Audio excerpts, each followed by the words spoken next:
Bom dia, pessoal do segundo ano. Olá, como vão, miseráveis? Nessa temperatura do Senegal, se bem que hoje deu uma esfriadinha, mas não muito. Então, pessoal, eu só estou conseguindo gravar essa aula para vocês hoje é terça-feira, devia ter gravado ontem, mas problemas tecnológicos me pediram. Mas hoje vamos lá.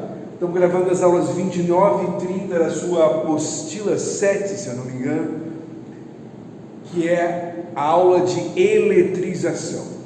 Os processos que fazem um corpo que está neutro adquirir carga elétrica diferente de zero.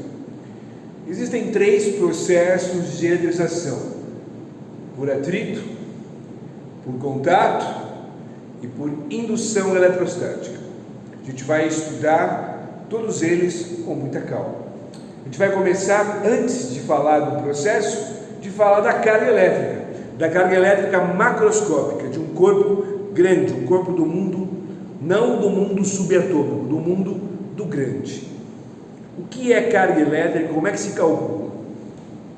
Então vem comigo. Lembra que carga elétrica é uma propriedade primeiro. Uma propriedade que as partículas elementares possuem ou não possuem. Você sabe que o elétron possui uma carga elétrica negativa, a gente chama de negativa, e o próton possui uma carga elétrica positiva. Isso pensando no modelo atômico com prótons, nêutrons e elétrons. Quando a gente pensa na matéria, num corpo macroscópico, dependendo da quantidade de elétrons e prótons que o corpo possua, ele vai ter carga elétrica diferente de zero ou carga elétrica igual a zero. Então a carga elétrica de um corpo macroscópico se calcula assim: N vezes E. Onde esse N é o que? É o número de mol? Não, animal! Não é química! Esse N é a diferença entre o número de prótons menos o número de elétrons que o corpo possui. Então esse N é a diferença N prótons, número de prótons, menos o número de elétrons. Então vamos pensar. Bom, e esse E é a chamada carga elementar, é a menor carga já encontrada na natureza no mundo macroscópico. Essa carga elementar então é uma constante e ela vale no sistema internacional 1,6 vezes 10 a menos 19 do Coulomb, que é a unidade de carga do sistema internacional. Põe numa caixinha e guarda. Essa é a chamada carga elementar. Então a carga de um corpo vai ser N vezes a carga elementar, onde esse N, estou te explicando aqui, é a diferença entre o número de prótons e o número de elétrons. Se o número de prótons for maior que o número de elétrons, essa conta vai dar um N positivo. Como isso vai multiplicar um valor que é positivo, isso implica que a carga do corpo será positiva. Certo. É claro que se por acaso o número de prótons for menor que o número de elétrons que o corpo possui, ou seja, se existirem mais elétrons do que prótons, como o elétron tem a sua carga negativa, o que vai acontecer é que essa diferença vai dar um N negativo, que multiplicado por esse valor que é positivo, vai dar uma carga negativa. Então, se o número de elétrons for maior que o número de prótons, essa conta vai dar um N negativo, esse N negativo vezes a constante positiva vai dar uma carga negativa para o corpo. E é claro que se o número de prótons for igual ao número de elétrons, esse N vai ser 0 vezes Z, carga nula. Então a carga de um corpo pode ser positiva, a carga de um corpo pode ser negativa. E o corpo pode ser neutro, como a gente fala. O número de prótons igual ao número de elétrons. A carga pode ser 0. Entendido isso? Beleza. Segundo passo. Como é que a gente pega, por exemplo, um corpo neutro? Vamos imaginar que esse apagador desgraçado, esse apagador deve ter uns 6.000 anos, medido no carbono 14. Vamos imaginar que ele esteja neutro, número de prótons igual ao número de elétrons, eu queira carregá-lo eletricamente. Como é que será que eu vou fazer? Bom, uma coisa que eu tenho que ter em mente é que as partículas que estão menos ligadas e, portanto, em que eu consigo mover com mais facilidade, colocar ou retirar de um corpo, são os elétrons. Porque os prótons estão em ligações muito mais fortes, devido à força forte. Então as partículas que eu consigo remover ou colocar no corpo, sempre são os elétrons. Como é que eu imaginaria então um processo onde eu conseguisse mudar o número de elétrons desse apagador? O primeiro processo é chamado processo por atrito, onde a gente vai pegar o nosso material, vai esfregar em outro, e durante esse processo os dois corpos vão trocar elétrons, e no final eu acabo carregando o corpo que eu queria carregar. Então o processo de eletrização por atrito é um processo onde a gente esfrega corpos, e no final os dois corpos que eu esfreguei estarão carregados. É claro que é um processo que é mais eficiente nos isolantes, mas ele ocorre também nos condutores, e esse processo também é mais eficiente sem a presença da umidade do ar. Em dias muito secos, o processo de ionização ocorre mais intensamente. Eu consigo juntar mais carga elétrica quando eu estou esfregando corpos diferentes, de diferentes materiais, quando o dia está seco, quando a umidade não vai roubar elétrons dos corpos que eu carreguei. Então eu peguei aqui um bastonete de vidro, como exemplo, um pedacinho de seda, e eu vou atritar, eu vou esfregar um no outro. Qual que é a ideia do esfregar?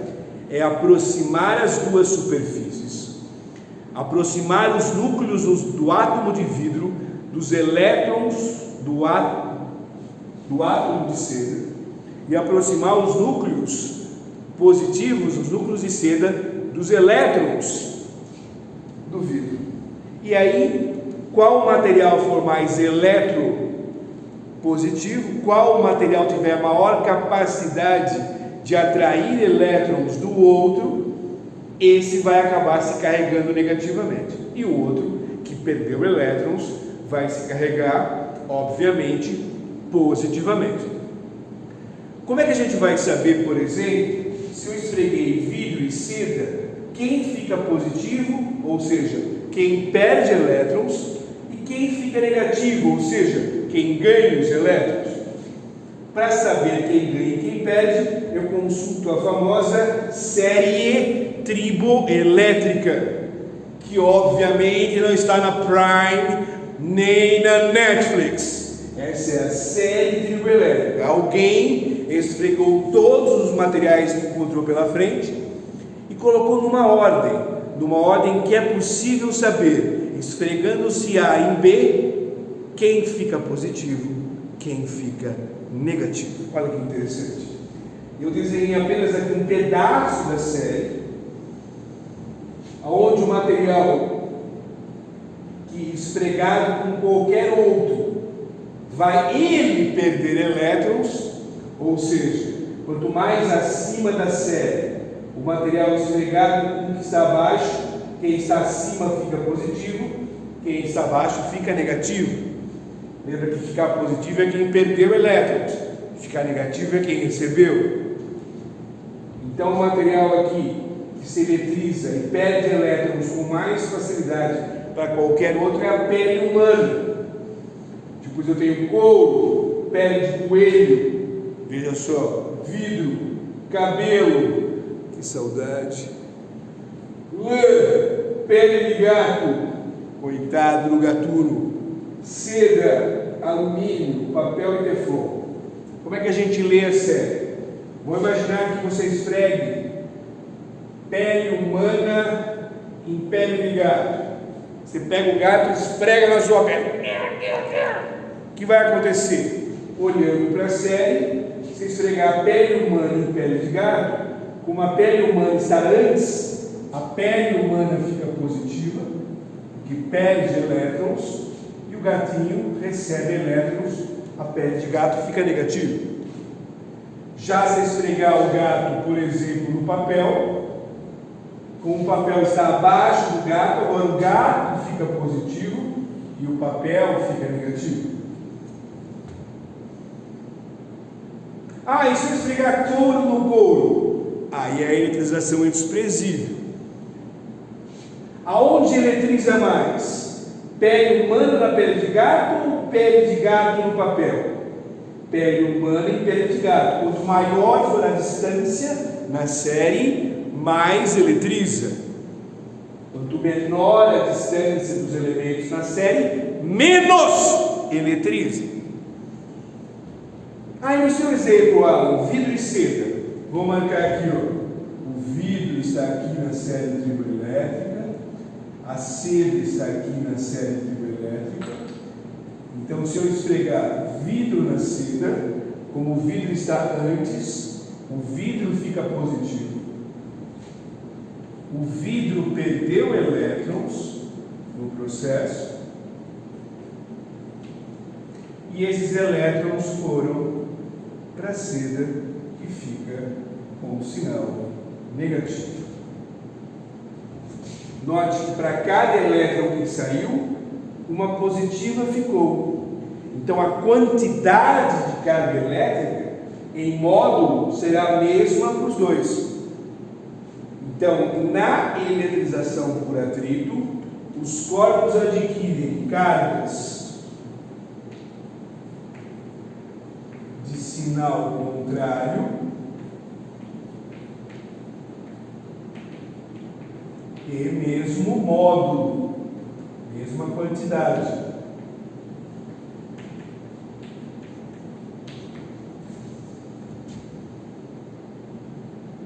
Então é super simples. Para eletrizar por atrito, eu pego dois materiais diferentes, de preferência isolantes, esfrego por um tempo um no outro, alguém vai roubar elétrons do outro. Para saber quem rouba é só consultar a série triboelétrica. Quem perdeu elétrons fica positivo, quem ganhou elétrons fica negativo. E no final eles adquiriram cargas de sinal contrário, mesmo módulo. Essa é a grande eletrização por atrito. Então, quando o senhor toma um choque na porta do carro, é porque você estava eletrizado por atrito, provavelmente esfregando a sua pele na sua própria roupa. O carro estava numa outra voltagem, talvez eletrizado pelo movimento dele com o ar. E na hora que você encosta, existe uma diferença de potencial, corrente elétrica vai passar pela sua pele e você toma um choque animal. Professor, tem chance de eu falecer? Tomara. Estou brincando, mas é sério. Acorda, Kurioshi! Bom, voltando para a aula. Agora eu vou te explicar um dos cuidados que você tem que ter devido à eletrização por atrito. Deixa eu apagar aqui.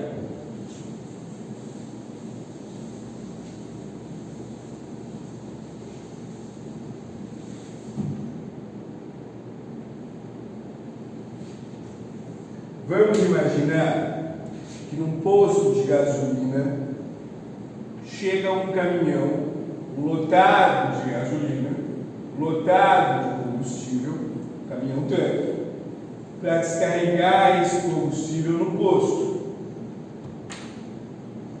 Então está aqui o meu caminhão Shell. A ideia vai ser, existe um reservatório gigantesco subterrâneo no posto, é lá que eles guardam todo o combustível. Aqui já existe uma certa quantidade de gasolina ou de álcool. E milhões de litros, e você vai chegar com o seu caminhão, vai ligar uma mangueira aqui e vai descarregar o combustível que está aqui no caminhão pela mangueira. Qual que é o risco? O risco é o seguinte: durante o movimento do caminhão, o caminhão se eletriza pelo atrito com o ar. E como a superfície é grande, quanto maior a superfície, maior a capacidade de acumular carga, maior a capacitância, a gente fala, do caminhão. Então, um corpo com grande área tem maior capacidade de acumular carga elétrica. Então, durante o movimento, o caminhão se eletrizou muito. Qual que é o problema? O problema é que esse excesso de carga positiva vai induzir aqui no solo o aparecimento de um pouquinho de carga negativa. E eu tenho uma chamada DDP, uma diferença de potencial. Se a carga aqui acumulada for muito grande, pode acontecer no ar, apesar do ar ser isolante, deixar passar uma faísca, um pequeno raiozinho descarregando o caminhão. Qual que é o problema? Essa faísca, perto de combustível, pode dar bosta! Essa faísca pode provocar uma explosão, carbonização de todos ali do posto de gasolina, o que seria uma tragédia. Já não basta a pandemia maldita. Então, para evitar que isso ocorra, para impedir que isso ocorra, antes de soltar o combustível, é necessário aterrar o caminhão, ligar o caminhão na terra através de um cabo metálico, para que aí elétrons subam da terra e neutralizem esse excesso de carga positiva, por exemplo. Então, ao se ligar um corpo na terra, o corpo vai voltar a ser neutro. E aí sim eu posso descarregar o combustível facilmente. O mesmo ocorre com aviões, que ainda tem uma superfície maior. Quando eles chegam da viagem, estão tremendamente eletrizados. Por isso é necessário aterrar o avião antes mesmo que as pessoas deixem o avião. Aquela escadinha já faz isso, evitando que você faleça ao encostar na fuselagem. Não que às vezes você não mereça. Estou brincando. Então, esse é o processo de eletrização por atrito. Agora a gente vai ver o processo de eletrização por contato. Vamos lá.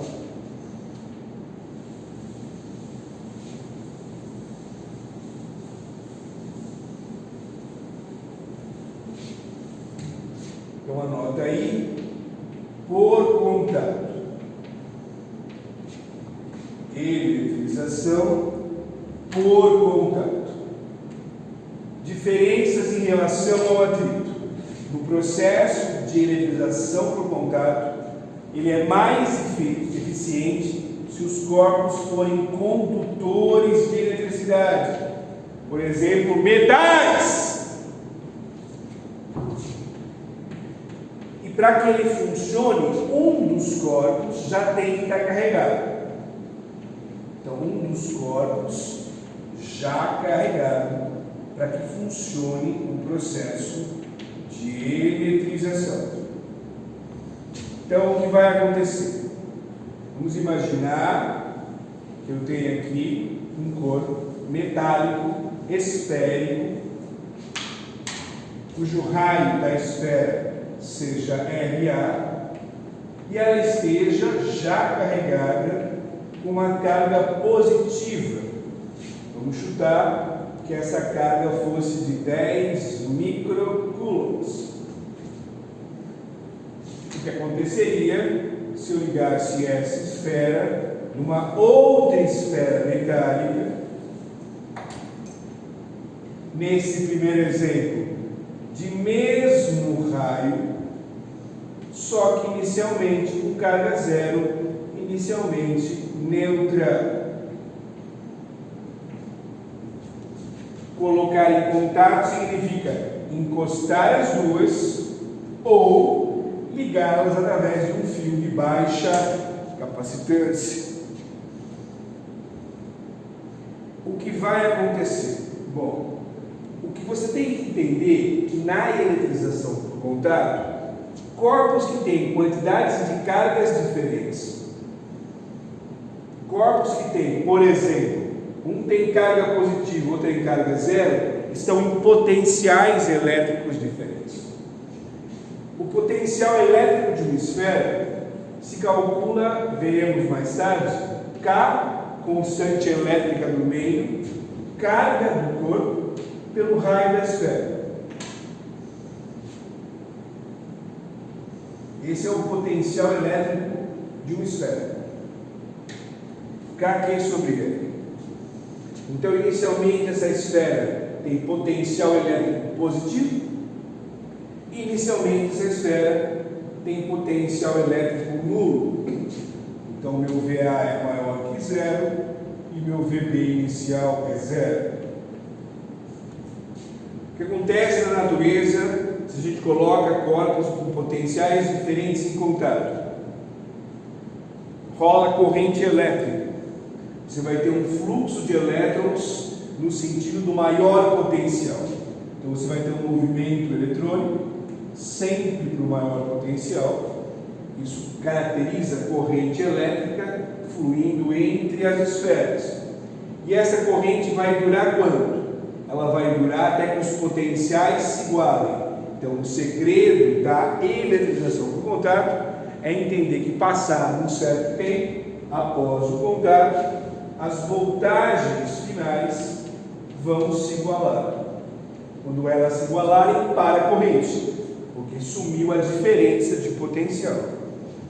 É o chamado equilíbrio eletrostático.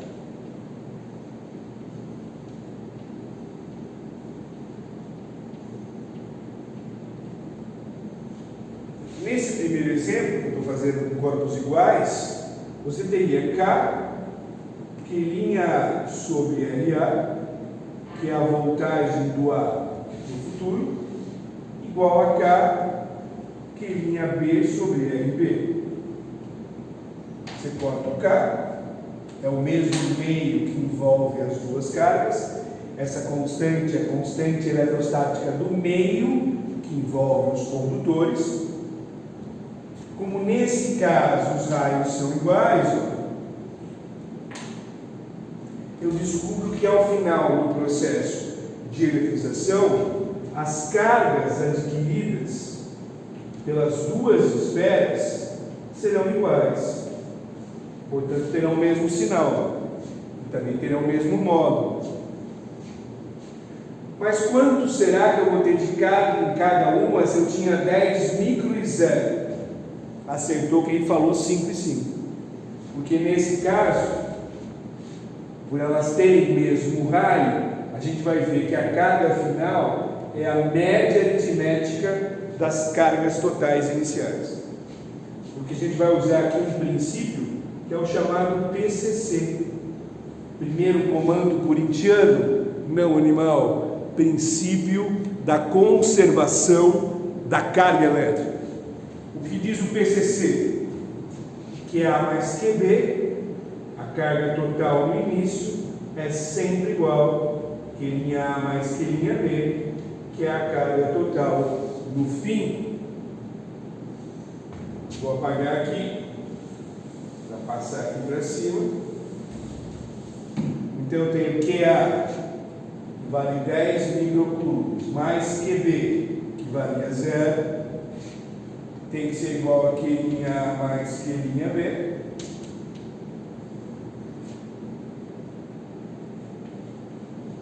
E como Q'A é igual a Q'B, porque porque são corpos idênticos, têm mesma superfície. Você pode trocar o Q'B por Q'A, vai ficar Q'A mais Q'A, ou seja, 2Q'A, passo 2 dividindo e mostra que a carga final de A, que vai ser igual à carga final de B, é de 5 microcoulombs de carga positiva para as duas esferas. Então, no final, após um certo tempo de contato, quando a corrente para, os corpos estão eletrizados, os dois com cargas positivas, os dois com a carga de 5 microcoulombs. Alan, e se os corpos não tivessem mesmo raio? Boa pergunta, Luciana. Boa pergunta. Vou apagar aqui e vou fazer. Fique esperto.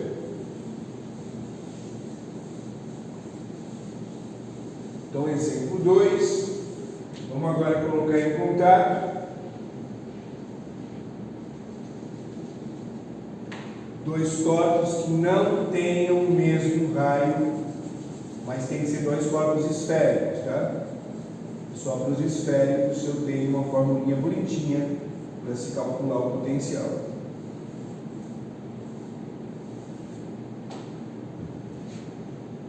Então, esse é o corpo A, esse é o corpo B. Vamos imaginar que o raio de B seja o triplo do raio de A. Vamos imaginar que o A tem uma carga positiva de 12 microcoulombs e o B tem a carga zero.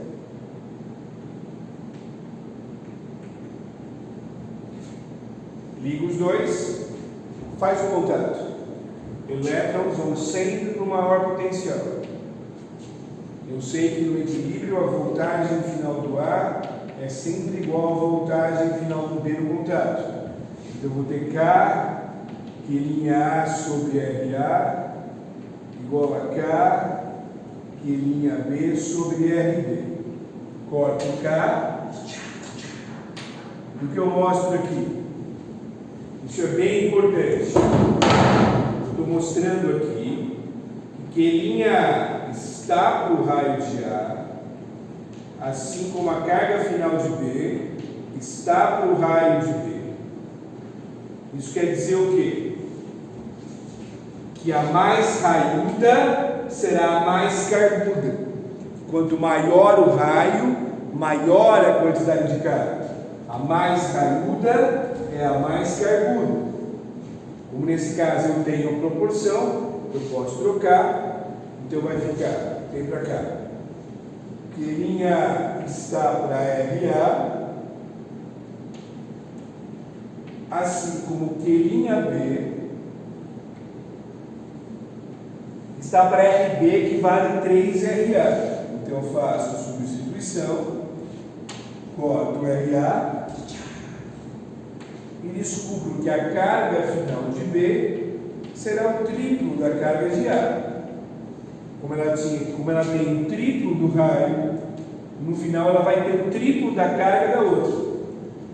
Mas quando? Aí você usa o princípio da conservação da carga, PCC, que A mais QB é igual a Q'A mais Q'B. A carga sempre se conserva no processo. Então eu vou ter 12 mais 0 igual Q'A, e no lugar de Q'B eu ponho 3 Q'A. Isso dá 4 Q'A. Passo 4 dividindo. Eu acho que a carga final é 12 por 4. 3 microcoulombs para a esferinha menor. E a esfera maior é o que falta para 12. É o triplo, 9 microcoulombs. Então, no final, veja que as duas vão ter cargas positivas.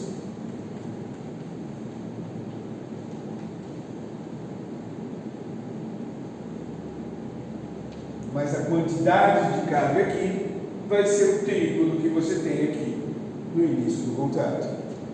Espero que você tenha entendido. A gente já volta com os exercícios das aulas 29 e 30. Não vai embora.